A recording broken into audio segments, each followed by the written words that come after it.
ഹരി ഓം. എല്ലാവർക്കും നമ്മുടെ ഭഗവത്ഗീത ക്ലാസ്സിലേക്ക് സ്വാഗതം. നമ്മൾ ആദ്യത്തെ ഭഗവത്ഗീതയുടെ വീഡിയോ അപ്ലോഡ് ചെയ്തിരുന്നു. 5 ശ്ലോകങ്ങൾ നമ്മൾ ചൊല്ലിയിരുന്നു അതിലെ ആദ്യ ദശകത്തിലെ. അപ്പോൾ അത് എല്ലാവർക്കും ഇതുപോലെ തന്നെ ചൊല്ലിയാൽ മതി എന്നാണ് പറഞ്ഞത്. കൂടുതലും എനിക്ക് വന്ന കമൻസ് ഗീതാധ്യാനം കൂടി ഉൾപ്പെടുത്തണം എന്നുള്ളതായിരുന്നു ആദ്യം ചൊല്ലുന്നതിന് മുമ്പ് എന്ന്. അപ്പോൾ ഞാൻ എല്ലാത്തിലും അത് ചൊല്ലുന്നതിന് പകരം ഗീതാധ്യാനം എന്ന് ചൊല്ലി സെപ്പറേറ്റ് ആയിട്ടൊരു വീഡിയോ ഇടാമെന്നാണ് വിചാരിക്കുന്നത്. അധികം വൈകാതെ തന്നെ അത് നമ്മുടെ ചാനലിൽ ഞാൻ അപ്ലോഡ് ചെയ്യാം. അപ്പോൾ എല്ലാവർക്കും ഗീത ഞാൻ എടുത്തു തന്ന രീതി, ഞാൻ ചൊല്ലി തന്ന രീതിയും വ്യാഖ്യാനിച്ച രീതിയും ഇഷ്ടപ്പെട്ടു എന്നറിഞ്ഞതിൽ ഒരുപാട് സന്തോഷമുണ്ട്.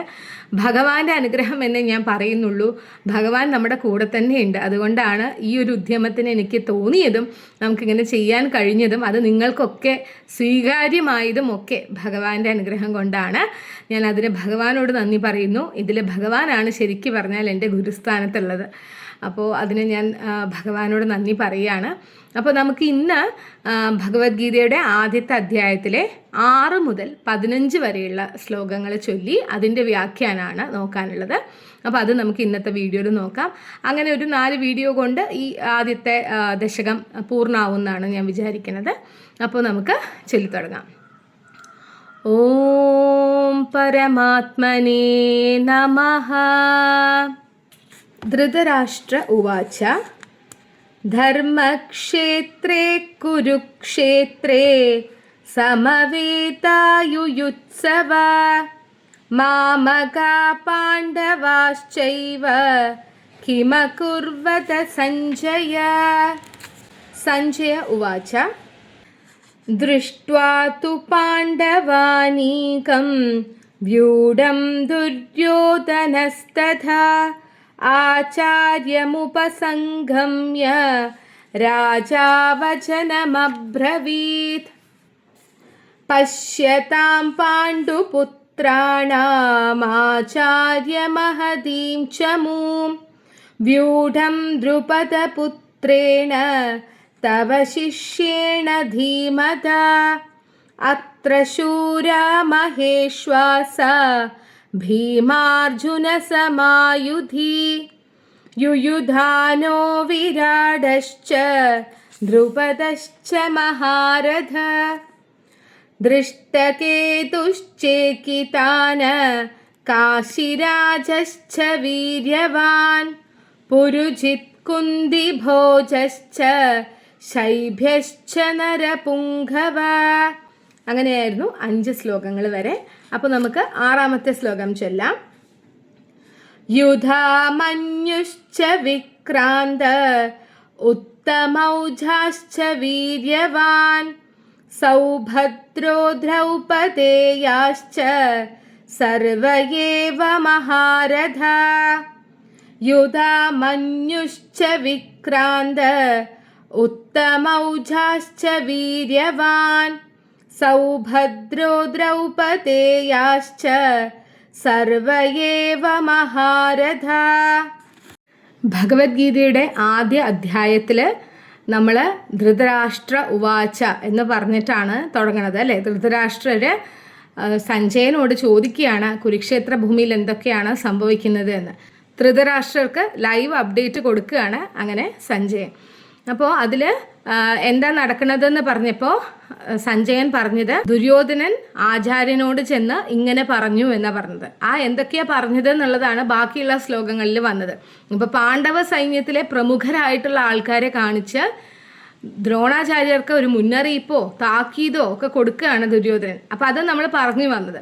അപ്പോൾ അങ്ങനെ തന്നെ 6ാമത്തെ ശ്ലോകത്തിൽ പറയുന്നത് എന്താണെന്ന് വെച്ചാൽ പരാക്രമിയായ യുധാമന്യു ഉണ്ട്, വീരനായ അല്ലെങ്കിൽ ബലവാനായിട്ടുള്ള ഉത്തമൗജസ് ഉണ്ട്, പിന്നെ സുഭദ്രാപുത്രനുണ്ട്, ദ്രൗപദിയുടെ മക്കളുമുണ്ട്. ഇങ്ങനെയുള്ള അവരൊക്കെ പാണ്ഡവ സൈന്യത്തിലുണ്ട്. അവരെല്ലാവരും മഹാരഥന്മാർ തന്നെയാണ് എന്നാണ് 6ാമത്തെ ശ്ലോകത്തിൽ ദുര്യോധനൻ ദ്രോണാചാര്യരോട് പറയുന്നത്. അപ്പോൾ അത്രയേ ഉള്ളൂ 6ാമത്തെ ശ്ലോകത്തിൽ. വീണ്ടും ആ പാണ്ഡവ സൈന്യത്തിലുള്ള പ്രമുഖരെ കുറിച്ച് പറയുകയാണ്. 7ാമത്തെ ശ്ലോകം തൊട്ട് കൗരവരുടെ സൈന്യത്തിൽ ആരൊക്കെ ഉണ്ടെന്നുള്ളത് ഒന്ന് ഓർമ്മപ്പെടുത്തി കൊടുക്കുകയാണ് ദുര്യോധനൻ ചെയ്യുന്നത്. അപ്പോൾ 6ാമത്തെ ശ്ലോകത്തിൽ ചെയ്യുന്നത് ഇത്രയേ ഉള്ളൂ. പരാക്രമിയായിട്ടുള്ള ഉദാമന്യു ഉണ്ട്, ബലവാനായിട്ടുള്ള ഉത്തമൗജസ് ഉണ്ട്, സുഭദ്രയുടെ പുത്രനുണ്ട്, ദ്രൗപദിയുടെ മക്കളുണ്ട്. ഇവരൊക്കെ പാണ്ഡവ സൈന്യത്തിലുണ്ട്. ഇവരെല്ലാവരും മഹാരഥന്മാരാണ്, ബലവാന്മാരാണ്. അപ്പോൾ അവരെയൊക്കെ ജയിക്കുക എന്നുള്ളത് അത്ര നിസ്സാരമായിട്ടുള്ള കാര്യമല്ല എന്നാണ് ദുര്യോധനൻ ദ്രോണാചാര്യരോട് പറഞ്ഞത്. ഇനി നമുക്ക് 7ാമത്തെ ശ്ലോകം ചൊല്ലാം. അസ്മാകം തു വിശിഷ്ടായേ താനിബോധദ്വിജോത്തമാ നായകാ മമ സൈന്യസ്യ സംജ്ഞാർത്ഥം താൻ ബ്രവീമി തേ. അസ്മാകം തു വിശിഷ്ടായേ താനിബോധദ്വിജോത്തമാ നായകാ മമ സൈന്യസ്യ സംജ്ഞാർത്ഥം താൻ ബ്രവീമി തേ. 7ാമത്തെ ശ്ലോകത്തിൽ ദുര്യോധനൻ പറയുന്നത്, അല്ലയോ ബ്രാഹ്മണ ശ്രേഷ്ഠ, നമ്മുടെ സൈന്യത്തെ നയിക്കുന്നവർ അല്ലെങ്കിൽ നമ്മുടെ സൈന്യത്തെ നയിക്കുന്നതിന് യോഗ്യതയുള്ള പടനായകന്മാരെ പറ്റി അങ്ങേക്ക് ഞാൻ പറഞ്ഞു തരാം എന്നാണ് ദുര്യോധനൻ 7ാമത്തെ ശ്ലോകത്തിൽ ദ്രോണാചാര്യരോട് പറയുന്നത്. അതായത് 7ാമത്തെ ശ്ലോകത്തിൽ പറയുന്നത് ദുര്യോധനൻ ആചാര്യനോട് ഇങ്ങനെ പറഞ്ഞു എന്നുള്ളതാണല്ലോ ഇത്രയും ശ്ലോകങ്ങൾ ചൊല്ലി വന്നത്. അപ്പോൾ 7ാമത്തെ ശ്ലോകത്തിൽ പറയുന്നത് എന്താണെന്ന് വെച്ചാൽ, ദുര്യോധനൻ ദ്രോണാചാര്യരോട് പറയുകയാണ്, അല്ലയോ ബ്രാഹ്മണ ശ്രേഷ്ഠ, നമ്മുടെ സൈന്യത്തിൽ, ഇപ്പോൾ ഈ പാണ്ഡവരുടെ സൈന്യത്തിലുള്ള പ്രമുഖരെ കുറിച്ചൊക്കെ നമ്മൾ പറഞ്ഞു. ഇനി നമുക്ക് നമ്മുടെ സൈന്യത്തെ ഒന്ന് വിശകലനം ചെയ്യാം. അപ്പോൾ നമ്മുടെ സൈന്യത്തിലെ പ്രമുഖരാരാണ്, അല്ലെങ്കിൽ നമ്മുടെ സൈന്യത്തെ നയിക്കാൻ യോഗ്യതയുള്ള പ്രമുഖരെ പറ്റി ഞാൻ അങ്ങേക്ക് പറഞ്ഞു തരാം എന്ന് പറഞ്ഞുകൊണ്ടാണ് 7ാമത്തെ ശ്ലോകത്തിൽ ദുര്യോധനൻ ദ്രോണാചാര്യരോട് പറയുന്നത്. ഇനി നമുക്ക് 8ാമത്തെ ശ്ലോകം ചൊല്ലാം. ഭവാൻ ഭീഷ്മശ്ച കർണശ്ച കൃപശ്ച സമിതിം ജയ അശ്വത്ഥാമാ വികർണശ്ച സൗമദത്തിസ്തഥൈവ ച. ഭവാൻ ഭീഷ്മശ്ച കർണശ്ച കൃപശ്ച സമിതിം ജയ അശ്വത്ഥാമാ വികർണശ്ച സൗമദത്തിസ്തഥൈവ ച. 8ാമത്തെ ശ്ലോകത്തിൽ ദുര്യോധനൻ സൈന്യത്തിലുള്ള പ്രമുഖരുടെ പേരെടുത്ത് പറയാണ്. അപ്പോൾ നമ്മുടെ സൈന്യത്തിൽ ഭവാനുണ്ട് എന്ന് പറയാണ്. ഭവാൻ എന്ന് പറയുമ്പോൾ ആരെയാണ് പറയുന്നത്? ദ്രോണാചാര്യരോടാണല്ലോ ദുര്യോധനൻ സംസാരിക്കുന്നത്. അപ്പോൾ ഭവാൻ ഉണ്ട് എന്ന് പറഞ്ഞാൽ അങ്ങുണ്ട്, ദ്രോണാചാര്യരുണ്ട്, ഭീഷ്മ പിതാമഹനുണ്ട്, കർണനുണ്ട്, കൃപനുണ്ട്, വികർണനുണ്ട്, അശ്വത്ഥാമാവുണ്ട്, സോമദത്തൻ്റെ പുത്രനായ ഭൂരിശ്രവസ്, അങ്ങനെ തുടങ്ങിയ പ്രമുഖർ നമ്മുടെ സൈന്യത്തിലുമുണ്ട് എന്ന് പറയാണ്. അപ്പോൾ ഇതിൽ ദ്രോണാചാര്യരുടെ പുത്രനാണ് അശ്വത്ഥാമാവ്. വികർണൻ ദുര്യോധനൻ്റെ സഹോദരനാണ്. കർണനോ കുന്തിക്ക് പാണ്ഡുവുമായുള്ള വിവാഹത്തിന് മുമ്പ് ജനിക്കുന്ന പുത്രനാണ് കർണൻ. അപ്പോൾ അർജുനൻ്റെ സഹോദരൻ കൂടിയാണ് അല്ലേ കർണൻ. അപ്പോൾ അങ്ങനെ ഉള്ള പ്രമുഖർ, ഭീഷ്മ പിതാമഹരുണ്ട്, ദ്രോണാചാര്യരുടെ എല്ലാവരുടെയും ഗുരുവാണ് ദ്രോണാചാര്യർ. അപ്പോൾ അങ്ങനെയുള്ള പ്രമുഖർ സൈന്യത്തിലുണ്ട്. ഒന്നുകൂടി ദുര്യോധനൻ പറയുന്നുണ്ട് ഈ ശ്ലോകത്തിൽ, യുദ്ധങ്ങളിൽ ഒരിക്കലും പരാജയം അറിയാത്തവരാണ് ഇവരൊക്കെയെന്ന്. അതായത് ഒരിക്കലും ഒരു യുദ്ധത്തിലും പരാജയപ്പെടാത്ത, അത്രയും ഏറ്റെടുത്ത എല്ലാ യുദ്ധത്തിലും വിജയം മാത്രം നേടിയിട്ടുള്ള ആൾക്കാരാണ് ഈ ദുര്യോധനൻ പറഞ്ഞ ലിസ്റ്റിലുള്ളവർ. അപ്പോൾ അതുകൊണ്ട് തന്നെ നമ്മുടെ സൈന്യത്തിന് നല്ല ബലമുണ്ട്, നമ്മളും ബലവാന്മാർ തന്നെയാണ് എന്ന് ഒന്നുകൂടി നമ്മൾ പറയില്ലേ, ആത്മവിശ്വാസക്കുറവ്. അതായത് ഇവരുടെ ഭാഗത്ത് വലിയ ശക്തിയിലുള്ള ആൾക്കാരും കാര്യങ്ങളൊക്കെ ഉണ്ട്, പക്ഷെ എങ്കിലും ഒന്നുകൂടി ഒന്ന് നോക്കി പറയാണ്, ഒന്നും കൂടെ ഉറപ്പിക്കുകയാണ്, ഇവരൊക്കെ ഉണ്ട്, ഇവരൊന്നും ഒരിക്കലും യുദ്ധത്തിൽ പരാജയപ്പെടാത്ത ആൾക്കാരാണ്. അപ്പോൾ എത്രത്തോളം ഭീരുവാണ് ദുര്യോധനൻ എന്ന് നോക്കൂ അല്ലേ. ആ ഒരു പേടി ഉള്ളിലുണ്ട്, ഒരു ആത്മവിശ്വാസക്കുറവുണ്ട്. അതെന്തുകൊണ്ടാണ് ആത്മവിശ്വാസക്കുറവ് തോന്നുന്നത്? ധർമ്മത്തിന് നേരെയാണ് യുദ്ധം ചെയ്യുന്നതെങ്കിൽ തീർച്ചയായിട്ടും അധർമ്മത്തിന് ഭയന്നേ പറ്റൂ. നമ്മൾ ധർമ്മത്തിൻ്റെ പാതയിലാണ് സഞ്ചരിക്കുന്നതെങ്കിൽ നമുക്ക് കിട്ടുന്ന റിസൾട്ടിനെ നമ്മൾ ഒരിക്കലും ഭയക്കേണ്ടുന്ന കാര്യമില്ല. നേരെ മറിച്ച് നമ്മുടെ പാത അധർമ്മത്തിൻ്റെ പാതയാണ് എങ്കിൽ നമുക്ക് തിരിച്ചടികളെ ഭയന്നേ പറ്റൂ. ധർമ്മമുള്ളവർക്കാണ് എപ്പോഴും അന്തിമ വിജയം എന്ന് നമ്മൾ മനസ്സിലാക്കുക. അപ്പോൾ ദുര്യോധനന് ഒരു ആശങ്കയുണ്ട്. എന്താണ് അവരുടെ സൈന്യത്തിൽ നോക്കൂ, ഇത്രയൊക്കെ ആൾക്കാരുണ്ട്, ഇത്രയും ശ്ലോകങ്ങൾ എടുത്തത് പറഞ്ഞു അല്ലേ. എന്നിട്ട് ഈ 8ാമത്തെ ശ്ലോകത്തിൽ വരുമ്പോൾ അവരവരുടെ സൈന്യത്തിലുള്ള ആൾക്കാരെ ഒന്നുകൂടി അനലൈസ് ചെയ്യാണ്.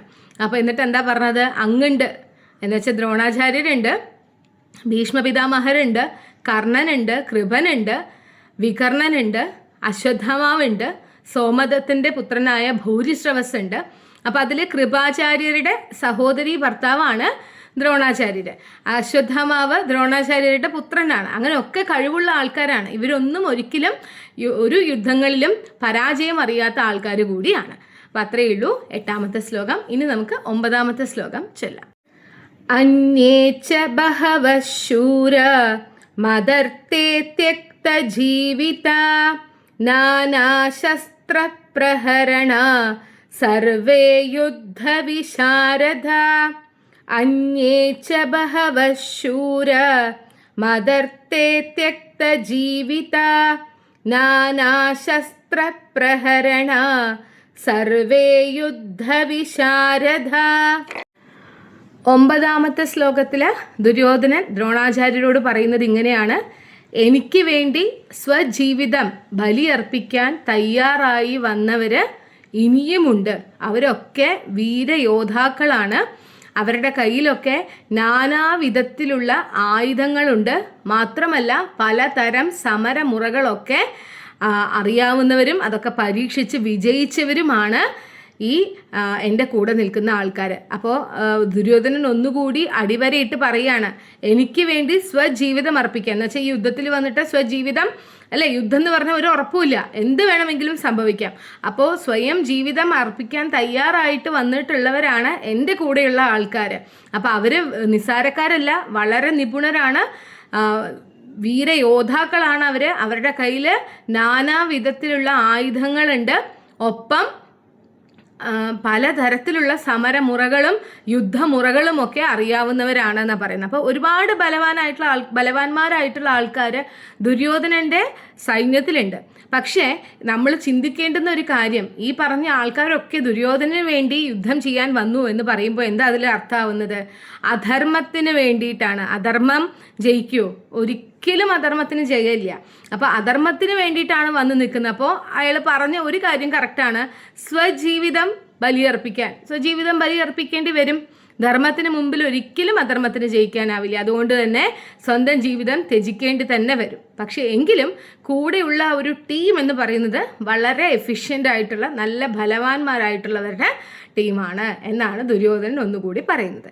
ഇനി 10ാമത്തെ ശ്ലോകം ചൊല്ലാം. അപര്യാപ്തം തതസ്മാകം ബലം ഭീഷ്മാഭിരക്ഷിതം പര്യാപ്തം ത്വിതമേതേഷാം ബലം ഭീമാഭിരക്ഷിതം.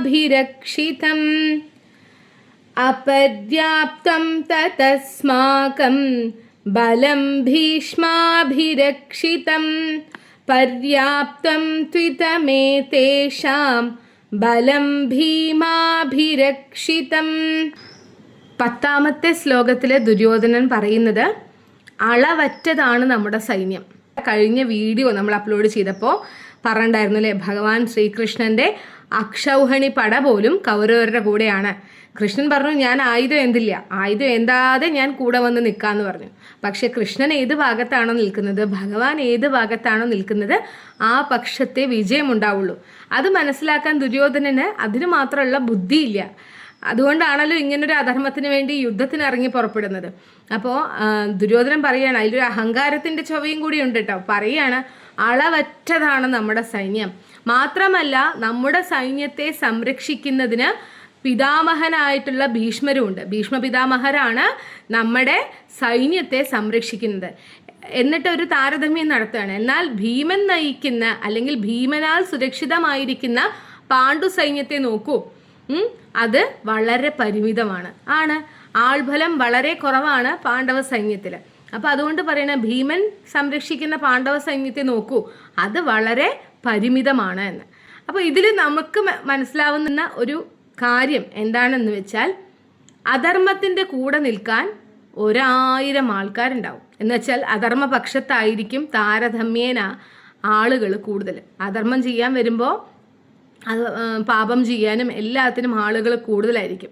ധർമ്മത്തിൻ്റെ പാതയിൽ പോവാനാണ് ആളുകൾ കുറവുണ്ടാവുക. പക്ഷേ ആത്യന്തികമായിട്ടുള്ള വിജയം എപ്പോഴും ധർമ്മപക്ഷത്തായിരിക്കും. അധർമ്മവും തെറ്റ് ചെയ്യാനൊക്കെ നമ്മളെ പ്രേരിപ്പിക്കാൻ ഒരുപാട് ആൾക്കാരുണ്ടാവും. എങ്കിലും നല്ല വഴി പറഞ്ഞെന്ന് നല്ല ഉപദേശം തന്ന് നമ്മളെ നല്ല രീതിയിൽ കൊണ്ടുപോകാനുള്ള ആൾക്കാർ വളരെ കുറവായിരിക്കും. അപ്പം അങ്ങനെയുള്ള ആളുകളുടെ കൂടെ നിൽക്കുക, അല്ലെങ്കിൽ നമ്മളാൽ കഴിയുന്ന വിധം ബാക്കിയുള്ളവരെ ധർമ്മത്തിൻ്റെ വഴിയിലേക്ക് കൊണ്ടുവരിക എന്നുള്ളതൊക്കെയാണ് വലിയ കാര്യം. അധർമ്മത്തിൻ്റെ പിന്നാലെ പോകാൻ ഒരു പ്രശ്നവുമില്ല. അധർമ്മത്തിൻ്റെ പിന്നാലെ പോകാനായിട്ട് ഒരുപാട് ആൾക്കാരുണ്ടാവും. അതുതന്നെയാണ് ഇപ്പോൾ ഈ അടുത്ത് ഏറ്റുമാനൂർ മഹാദേവ ക്ഷേത്രത്തിൽ ഭക്തിഗാനമേള നടത്തി. നമ്മുടെ പ്രിയപ്പെട്ട ഗായകൻ MG ശ്രീകുമാർ വന്ന് അവിടെ പമ്പാ ഗണപതി എന്ന് പാടുമ്പോൾ വളരെയധികം ചെറുപ്പക്കാരാണ്. ആ വീഡിയോ കണ്ടിട്ട് സത്യത്തിൽ അതിയായിട്ടുള്ള സന്തോഷം ഉണ്ടായി. കാരണം കുറേ എന്താ പറയേണ്ടത്, കുട്ടികളാണ് കൂടുതലും, യുവാക്കളായിട്ടുള്ള ചെറുപ്പക്കാരായിട്ടുള്ള ആൾക്കാരാണ്, കുട്ടികളാണ് കൂടുതലും. അവരെല്ലാവർക്കും ആ പാട്ട് മനപ്പാടാണ്. അപ്പോൾ നന്ദഗോവിന്ദം ഭജൻസിൻ്റെയൊക്കെ ഒരു വരവോടുകൂടി ഇപ്പോഴത്തെ യുവജനത കുറച്ചൊക്കെ ഭക്തിയുടെ മാർഗത്തിൽ പോയിട്ടുണ്ട്. അപ്പോൾ എല്ലാവരും എന്താ ഇപ്പോൾ ഭക്തി കൊണ്ട് ഇപ്പോൾ എന്താ കാര്യം അങ്ങനെയൊക്കെ ചോദിച്ചാലും നമ്മൾ എന്നൊന്ന് ആലോചിച്ച് നോക്കൂ, ഭക്തി കൊണ്ട് നമുക്ക് എത്രത്തോളം മനസ്സമാധാനം കിട്ടുന്നുണ്ടെന്നുള്ളത്. നമ്മുടെ മൈൻഡ് പീസ്ഫുള്ളാണ്. നമ്മൾ നെഗറ്റീവ് ചെയ്യാനോ അല്ലെങ്കിൽ എന്തെങ്കിലും തെറ്റായിട്ടുള്ളൊരു കാര്യം ചെയ്യാനോ പോകുമ്പോൾ നമ്മൾ ഒരാളെ മനസ്സിൽ ഇല്ല, എല്ലാം കണ്ടുകൊണ്ട് ഒരാളുണ്ട്, ആ ഭഗവാനുണ്ട് എന്ന് നമ്മൾ ചിന്തിക്കില്ലേ? അപ്പോൾ അത് തീർച്ചയായിട്ടും ഇന്നത്തെ യുവജനതയ്ക്ക് നമ്മൾ കൊടുക്കേണ്ടുന്ന ഒരു സന്ദേശമാണ്. നമുക്കൊക്കെ പറഞ്ഞു തരാൻ നമ്മുടെ മുത്തശ്ശന്മാരും മുത്തശ്ശിമാരും ഒക്കെ ഉണ്ടായിരുന്നു. ഇന്നത്തെ തലമുറയ്ക്ക് അണുകുടുംബങ്ങളാവുമ്പോൾ അതും കൂടി നഷ്ടമാണ്. അപ്പോൾ ഇങ്ങനെയുള്ള നന്ദഗോവിന്ദം, അപ്പോൾ ആ പാട്ട് അതാണ് അവർക്ക് ലഹരി. ഈ മയക്കുമരുന്നിൻ്റെയും കഞ്ചാവിൻ്റെയും അങ്ങനെയുള്ള നെഗറ്റീവ് ദൂഷ്യവശങ്ങൾ ഒരുപാട് കിട്ടുന്നതാണ് നമ്മുടെ സമൂഹം. അതാണ് ഞാൻ പറഞ്ഞത്, അധർമ്മപാതയിലേക്ക് നമ്മളെ നയിക്കാൻ ഒട്ടേറെ ആൾക്കാരുണ്ടാവും. പക്ഷെ ധർമ്മത്തിൻ്റെ പാതയിലേക്ക് കൊണ്ടുപോകാൻ കുറച്ച് പേരേ ഉണ്ടാവുള്ളൂ. അപ്പോൾ ഈ ഭക്തി എന്നൊക്കെ പറയുന്നൊരു കാര്യമുണ്ടല്ലോ, അപ്പോൾ അമ്പലങ്ങളുമായിട്ട് സംഘടിപ്പിച്ച് അവരുടെ ഒരു കൂട്ടായ്മ ഉണ്ടായി, അങ്ങനെ ഉത്സവങ്ങളും കാര്യങ്ങളും ഒക്കെ നടക്കുക, അവിടെ യുവസമൂഹം ഒത്തുകൂടുക. ഇപ്പം നന്ദഗോവിന്ദ ഭജൻസ് വന്നു, അവരുടെ ഒപ്പം പാട്ട് പാടി, ഒപ്പം കൈകൊട്ടി പാടി, അല്ലെങ്കിൽ ഇപ്പോൾ MG ശ്രീകുമാർ നല്ല പ്രശസ്തനായിട്ടുള്ള ഗായകൻ, അവരിങ്ങനെ നല്ല മെസ്സേജസ് ഒക്കെ തന്ന് നല്ല പാട്ടുകളൊക്കെ പാടി ദൈവികമായിട്ടുള്ള ഭക്തിഗാനങ്ങളൊക്കെ പാടിയൊക്കെ ചെയ്യുമ്പോൾ നമുക്കൊരു പോസിറ്റീവ് വൈബാണല്ലോ ഇന്ന് കിട്ടുന്നത്, അല്ലേ? ഇപ്പോഴത്തെ കുട്ടികൾ ഉപയോഗിക്കുന്ന വാക്കാണ് വൈബ് എന്ന് പറയുന്നത്. ഒരു പോസിറ്റീവ് വൈബല്ലേ നമുക്ക് അതിന് കിട്ടുന്നത്. നമ്മൾ 90s ആൾക്കാരെന്തെങ്കിലും പറഞ്ഞു കഴിഞ്ഞാൽ വസന്തമാണ്, തള്ള വൈബാണ്, ഇതൊക്കെ ഇപ്പോഴത്തെ കുട്ടികൾ ഉപയോഗിക്കുന്ന ഓരോ വാക്കുകളാണ്, തള്ള വൈബാണ്. പക്ഷെ നമ്മൾ ചിന്തിക്കേണ്ടുന്ന ഒരു കാര്യമുണ്ട്, നമ്മുടെ തലമുറ എന്ന് പറയുന്നത് രക്ഷിതാക്കളെ ബഹുമാനിച്ചിരുന്നു, അധ്യാപകരെ ബഹുമാനിച്ചിരുന്നു, അല്ലേ? നമ്മുടെ ഗുരുക്കന്മാരെ നമ്മൾ റെസ്പെക്ട് ചെയ്തു. ഇന്നത്തെ കുട്ടികൾക്ക് അതൊന്നും ഇല്ല. അപ്പോൾ ഇപ്പോഴത്തെ കുട്ടികൾ ഇല്ല എന്നല്ല, ഒരു നല്ല വിഭാഗം ആൾക്കാരും ഉണ്ട്, ഇല്ല എന്നല്ല പറയുന്നത്. പക്ഷെ എങ്കിലും പറഞ്ഞതുപോലെ അധർമ്മത്തിൻ്റെ പാതയിലുള്ള ആളുകളാണ് കൂടുതൽ. അപ്പോൾ അത് നമ്മൾ ധർമ്മത്തിൻ്റെ പാതയിലേക്ക് അവരെ നയിക്കുക വെച്ചാൽ അത് കുറച്ച് ബുദ്ധിമുട്ടുള്ള കാര്യമാണ്. പക്ഷെ അതിനാണ് ആൾക്കാർ വേണ്ടത്. അപ്പോൾ ധർമ്മച്യുതി സംഭവിക്കുമ്പോൾ ഇങ്ങനെ ധർമ്മത്തിൻ്റെ വഴിയിലേക്ക് കൊണ്ടുവരാൻ ഭഗവാൻ തന്നെ ഓരോരോ കാരണങ്ങൾ ഉണ്ടാക്കും. അപ്പോൾ അങ്ങനെയൊക്കെ ആവാം ഈ കാരണങ്ങൾ. ഈ ഭക്തിഗാനങ്ങൾ കുട്ടികൾ പാടുന്നതും അതിൻ്റെ ഒപ്പം തുള്ളുന്നതും ഒക്കെ കണ്ടപ്പോൾ ശരിക്കും നല്ല സന്തോഷമായി.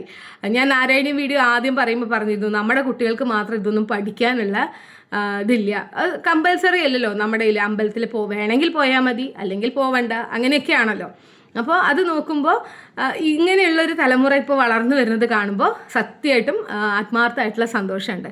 അപ്പോൾ അത്രയാണ് നമ്മുടെ 10ാമത്തെ ശ്ലോകത്തിൽ പറയുന്നത്. ദുര്യോധനൻ പറയാണ്, നമ്മുടെ സൈന്യത്തെ കാത്ത് സംരക്ഷിക്കാൻ ഭീഷ്മ പിതാമഹരുണ്ട്, മാത്രമല്ല അളവറ്റതാണ് നമ്മുടെ സൈന്യം, നമ്മുടെ ഭാഗത്ത് നിൽക്കാൻ കുറേ ആൾക്കാരുണ്ട്.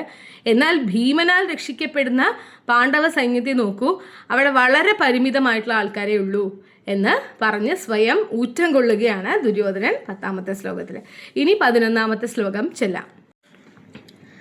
അയനേഷു ച സർവേഷു യഥാ ഭാഗമവസ്ഥിതാ ഭീഷ്മമേവാഭിരക്ഷന്തു ഭവന്ത സർവ ഏവ ഹി. അയനേഷു ച സർവേഷു യഥാ ഭാഗമവസ്ഥിതാ ഭീഷ്മമേവാഭിരക്ഷന്തു ഭവന്ത സർവ ഏവ ഹി. 11ാമത്തെ ശ്ലോകത്തിൽ പറയുന്നത്, സൈന്യവ്യൂഹത്തിൻ്റെ മർമ്മസ്ഥാനങ്ങളിൽ നിന്നുകൊണ്ട് എല്ലാവരും ഭീഷ്മ പിതാമഹന്, നിങ്ങളെല്ലാവരും ഭീഷ്മ പിതാമഹന് പരിപൂർണമായിട്ടുള്ള പിന്തുണ നൽകണമെന്നാണ് ദുര്യോധനൻ 11ാമത്തെ ശ്ലോകത്തിൽ പറയുന്നത്. അതെന്താന്ന് വെച്ചാൽ നമ്മൾ സൈന്യവ്യൂഹം ചമയ്ക്കുമല്ലോ. അപ്പം അങ്ങനെ പല പത്മവ്യൂഹം, ചക്രവ്യൂഹം, അങ്ങനെ പല വ്യൂഹങ്ങളുണ്ട്. ആ വ്യൂഹങ്ങൾ ഭേദിച്ചാണ് യുദ്ധം നടക്കുക. അതൊക്കെ പൊട്ടിച്ച് ഇങ്ങനെ പുറത്തേക്ക് ആൾക്കാർ വന്ന് പിന്നെയാണ് മെയിനായിട്ടുള്ള ആളുകളെയൊക്കെ ആക്രമിക്കുന്നത് അല്ലേ. അങ്ങനെയാണല്ലോ യുദ്ധത്തിൻ്റെ ഒരു സ്ട്രാറ്റജി അല്ലെങ്കിൽ ഒരു ഫോർമാറ്റ്, അങ്ങനെയാണ് വരിക.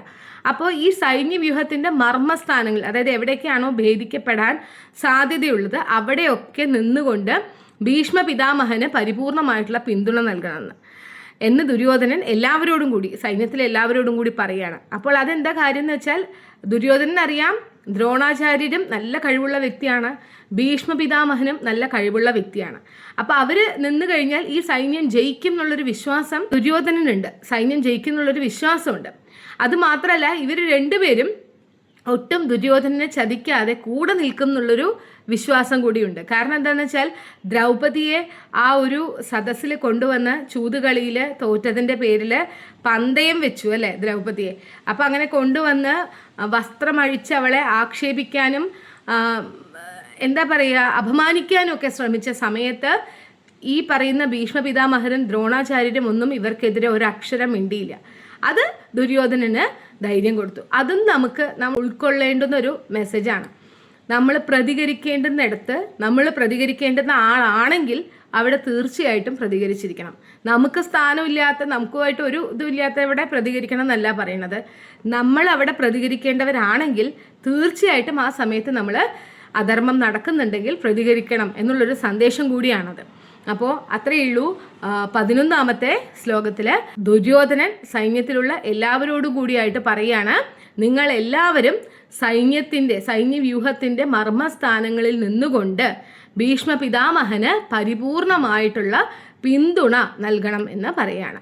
ഇനി 12ാമത്തെ ശ്ലോകം ചൊല്ലാം. തസ്യ സംജനയൻ ഹർഷം കുരു വൃദ്ധ പിതാമഹ സിംഹനാദം വിനദ്യോച്ചൈ ശംഖം ദത്മൗ പ്രതാപവാൻ. തസ്യ സംജനയൻ ഹർഷം കുരു വൃദ്ധ പിതാമഹ സിംഹനാദം വിനദ്യോച്ചൈ ശംഖം ദത്മൗ പ്രതാപവാൻ. 12ാമത്തെ ശ്ലോകത്തിൽ പറയുന്നത് ദുര്യോധനൻ ഇങ്ങനെയൊക്കെ പറഞ്ഞുകൊണ്ട് നിൽക്കുന്ന സമയത്ത് കുരുപിതാമഹനായിട്ടുള്ള ഭീഷ്മർ, പരാക്രമിയാണ്, കുരുപിതാമഹനാണ്. അങ്ങനെയുള്ള ഭീഷ്മർ എന്ത് ചെയ്തു? ദുര്യോധനനെ സന്തോഷിപ്പിക്കാൻ വേണ്ടി തന്നെ. അപ്പോൾ ദുര്യോധനൻ ഇങ്ങനെയൊക്കെ പറയുമ്പോൾ യുദ്ധം നിങ്ങൾ സൂക്ഷിച്ച് ചെയ്യണം, നമുക്ക് എന്തായാലും ജയിക്കണം എന്നൊക്കെ പറയുമ്പോൾ ആ ദുര്യോധനനെ സന്തോഷിപ്പിക്കുന്ന വിധത്തിൽ തന്നെ എന്ത് ചെയ്തു? തൻ്റെ ശംഖമെടുത്ത് ഊതി. അപ്പോൾ അതെങ്ങനെയാണ് ഊതിയതെന്ന് പറയുകയാണ് ഈ 12ാമത്തെ ശ്ലോകത്തിൽ. സിംഹഗർജനം ഉണ്ടാവുന്ന ശബ്ദം പോലെ, അത്രയും ഘനഗംഭീരമായിട്ടുള്ള ശബ്ദത്തിൽ തൻ്റെ ശംഖ എടുത്ത് ഊതി എന്നാണ് പറയുന്നത്. അങ്ങനെ ശംഖനാദം മുഴക്കിക്കൊണ്ടാണല്ലേ യുദ്ധം ആരംഭിക്കുക. അപ്പോൾ അതുപോലെ ഭീഷ്മ പിതാമഹരെ യുദ്ധം തുടങ്ങാം, ദുര്യോധനൻ പറഞ്ഞതിനൊക്കെ സമ്മതമാണ് എന്നുള്ള മട്ടിൽ ആ ശംഖമെടുത്ത് സിംഹഗർജനം ഉറക്കെ ഇങ്ങനെ മുഴങ്ങുന്നത് പോലെ, സിംഹഗർജനം മുഴങ്ങുന്നത് പോലെയുള്ള ശബ്ദം കൊണ്ട് ഈ ശംഖനാദം മുഴക്കി, അത്രയും ശബ്ദത്തിൽ ശംഖനാദം മുഴക്കി എന്നാണ് പറയുന്നത്. ഭീഷ്മ പിതാമഹൻ അറിയാം കൃഷ്ണൻ എതിർവശത്താണ് നിൽക്കുന്നത്. അപ്പോൾ ഒരിക്കലും ഈ കൗരവരുടെ സൈന്യത്തിന് ജയിക്കാൻ സാധ്യതയില്ല എന്നുള്ളത് ഭീഷ്മ പിതാമഹർക്ക് അറിയാത്ത കാര്യമല്ല. പക്ഷേ അദ്ദേഹത്തിൻ്റെ ഒരു തീരുമാനം അല്ലെങ്കിൽ അദ്ദേഹത്തിൻ്റെ കർത്തവ്യം എന്ന് പറയുന്നത് ഈ യുദ്ധം ഏതറ്റം വരെയും പോരാടി ജയിക്കാൻ വേണ്ടി ശ്രമിക്കുക എന്നുള്ളത്. ശ്രമിച്ച് പരാജയപ്പെടുന്നത് വിഷയമല്ല, പക്ഷേ തൻ്റെ ഉത്തരവാദിത്തമാണ് അല്ലെങ്കിൽ തൻ്റെ ധർമ്മമാണ് ഈ യുദ്ധത്തിന് വേണ്ടി താൻ തൻ്റെ കഴിവുകൾ മുഴുവനും പുറത്തെടുക്കുക, അല്ലെങ്കിൽ ആ യുദ്ധത്തിന് വേണ്ടി ഏതറ്റം വരെയും പൊരുതി നിൽക്കുക എന്നുള്ളത്.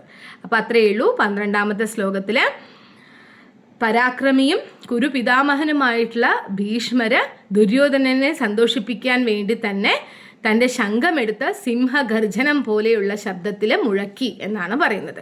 ഇനി 13ാമത്തെ ശ്ലോകം ചൊല്ലാം.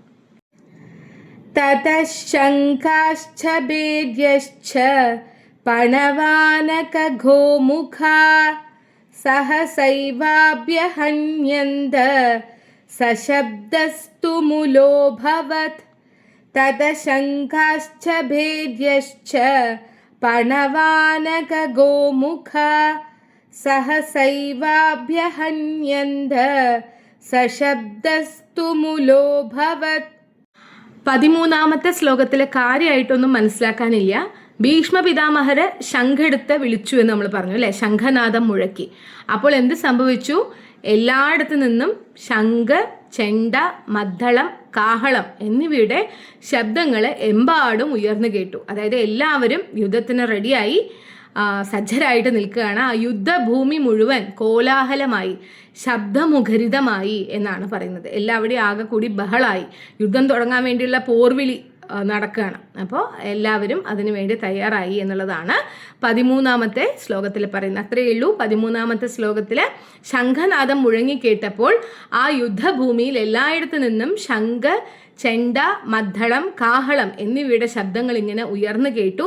ആ യുദ്ധഭൂമി കോലാഹലമായി എന്നാണ് പറയുന്നത്. ഇനി 14ാമത്തെ ശ്ലോകം ചൊല്ലാം. തതശ്വേതൈർഹയൈർയുക്തേ മഹതി സ്യന്ധനേ സ്ഥിതൗ മാധവ പാണ്ഡവശ്ചൈവ ദിവ്യൗ ശംഖൗ പ്രഥത്മധു.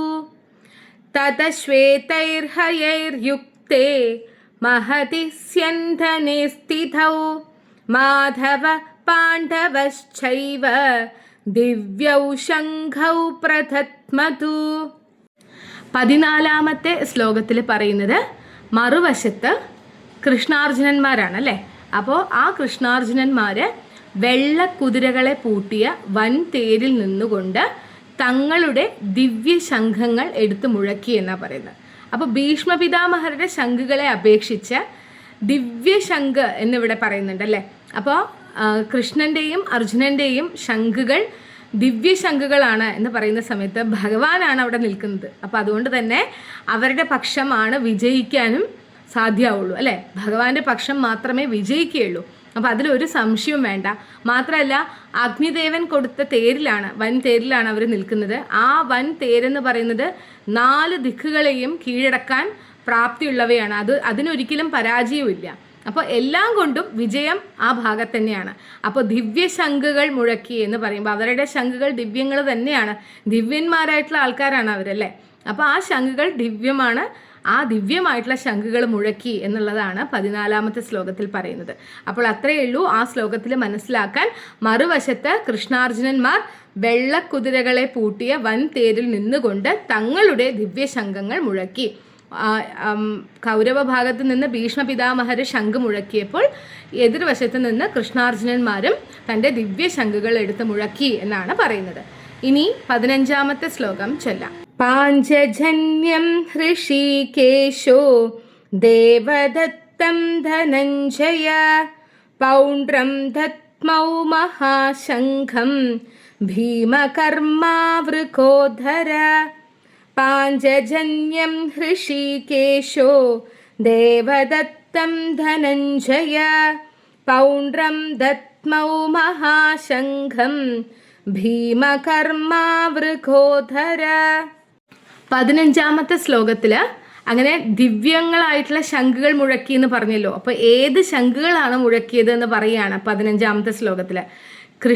ഭഗവാൻ കൃഷ്ണൻ പാഞ്ചജന്യം എന്ന ശംഖ് ഊതി, അർജുനൻ ദേവദത്തം എന്ന ശംഖുമൂതി, പിന്നെ ഭീമസേനൻ ഊതിയ ശംഖാണ് പൗണ്ഡ്രം എന്ന് പറയുന്നത്. അപ്പോൾ ആ ഭീമസേനനെ ഇവിടെ പറയുകയാണ് ദുഷ്കര കർമ്മങ്ങൾ ചെയ്യുന്നവൻ എന്ന് വെച്ചാൽ എല്ലാവർക്കും ബുദ്ധിമുട്ടും പ്രയാസമേറിയായിട്ടുള്ള കാര്യങ്ങളൊക്കെ ചെയ്യുന്ന ആളാണ് ഭീമസേനൻ. വളരെ ബലവാനാണ് അല്ലേ. അപ്പോൾ എടുത്താൽ പൊന്താത്ത കാര്യങ്ങളൊക്കെ ചെയ്യുന്ന ആളാണ് ഭീമസേനൻ. മാത്രമല്ല വൃകോദരൻ എന്നുകൂടി പറയുന്നുണ്ട്. വൃകോദരൻ എന്ന് വെച്ചാൽ ഭോജനപ്രിയൻ അല്ലെ, ഭക്ഷണപ്രിയനാണ് ഭീമസേനൻ. അപ്പം അങ്ങനെ ദുഷ്കര കർമ്മങ്ങൾ ചെയ്യുന്നവനും ഭോജനപ്രിയനുമായ ഭീമസേനൻ പൗണ്ഡ്രം എന്ന ശംഖും മുഴക്കി എന്നുള്ളതാണ് 15ാമത്തെ ശ്ലോകത്തിൽ പറയുന്നത്. അപ്പോൾ അത്രയേ ഉള്ളൂ ആ ശ്ലോകത്തിൽ മനസ്സിലാക്കാൻ. കൃഷ്ണ ഭഗവാൻ പാഞ്ചജന്യം മുഴക്കി, അർജുനൻ ദേവദത്തം മുഴക്കി, ദുഷ്കരകർമ്മങ്ങൾ ചെയ്യുന്നവനും ഭോജനപ്രിയനുമായ ഭീമസേനൻ പൗണ്ഡ്രം എന്ന ശംഖും മുഴക്കി എന്നാണ് പറയുന്നത്. അപ്പോൾ നമ്മൾ ഇന്നത്തെ നമ്മുടെ ഗീതയുടെ ക്ലാസ് ഇവിടെ വെച്ച് നിർത്തുകയാണ്. അപ്പോൾ നമ്മൾ 6 മുതൽ 15 വരെയുള്ള ശ്ലോകങ്ങളാണ് ഇന്ന് ചൊല്ലി വ്യാഖ്യാനം നോക്കിയത്. അപ്പോൾ ആ ശ്ലോകങ്ങൾ നമുക്ക് ഒന്നുകൂടി ചൊല്ലാം.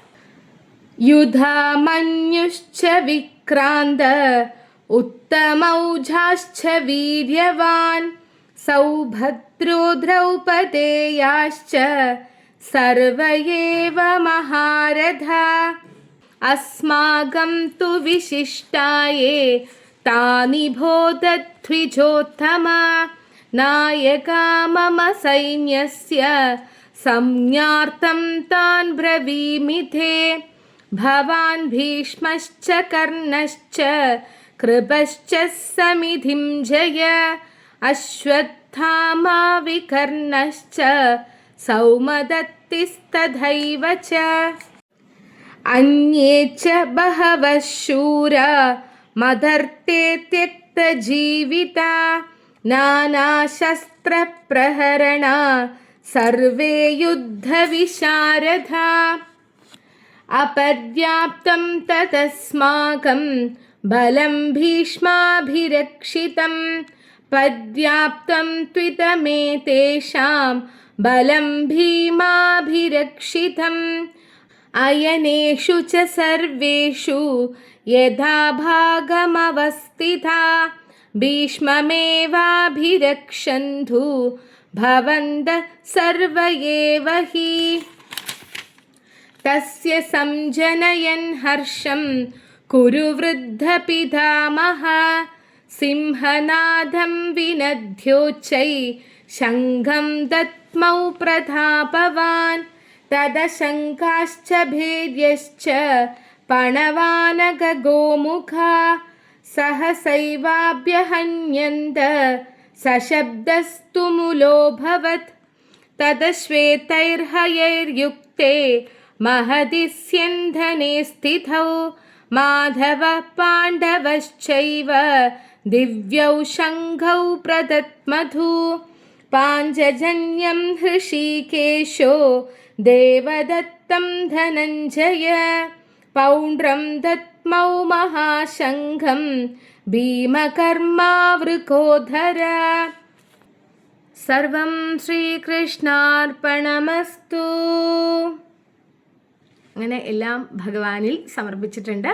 അപ്പോൾ നമ്മൾ ഭഗവത്ഗീതയുടെ 15 ശ്ലോകങ്ങൾ പൂർത്തിയാക്കിയിട്ടുണ്ട്. അപ്പോൾ നമുക്ക് അങ്ങനെ പൂർത്തിയാക്കാം. ഇപ്പോൾ നമ്മൾ ആദ്യത്തെ വീഡിയോയിൽ 5 ശ്ലോകങ്ങൾ, അപ്പോൾ ഇന്ന് 15, അടുത്ത വീഡിയോയിൽ 25 വരെ, പിന്നെ 35 വരെ, പിന്നെ ബാക്കി 46 നമ്മൾ പൂർണ്ണമായിട്ടും ചെയ്യാം. അപ്പോൾ അങ്ങനെ അർജുന വിഷാദയോഗം എന്നുള്ള ആദ്യത്തെ അധ്യായത്തിലെ 15 ശ്ലോകങ്ങൾ ഞാൻ പൂർത്തിയാക്കിയിട്ടുണ്ട്. അപ്പോൾ എല്ലാവരും തുടർന്നും വീഡിയോസ് ഇതുപോലെ തന്നെ കാണുക. ഈ വീഡിയോസ് ഉപകാരപ്രദമാവും എന്ന് തോന്നുന്നവരിലേക്ക് ഷെയർ ചെയ്തെത്തിക്കുക. എന്തെങ്കിലും അഭിപ്രായങ്ങളുണ്ടെങ്കിൽ തീർച്ചയായിട്ടും കമൻറ്റുകളിൽ അറിയിക്കുക. നിങ്ങൾ പറഞ്ഞ ഗീതാധ്യാനം ഞാൻ വേറൊരു വീഡിയോ ആയിട്ട് ഉടനെ തന്നെ അപ്ലോഡ് ചെയ്യാം. അപ്പോൾ വീണ്ടും അടുത്ത വീഡിയോയുമായിട്ട് ഭഗവത്ഗീതയുടെ 16ാമത്തെ ശ്ലോകം മുതലുള്ള വീഡിയോ ആയിട്ട് വരാം. അതുവരെ ഹരി ഓം.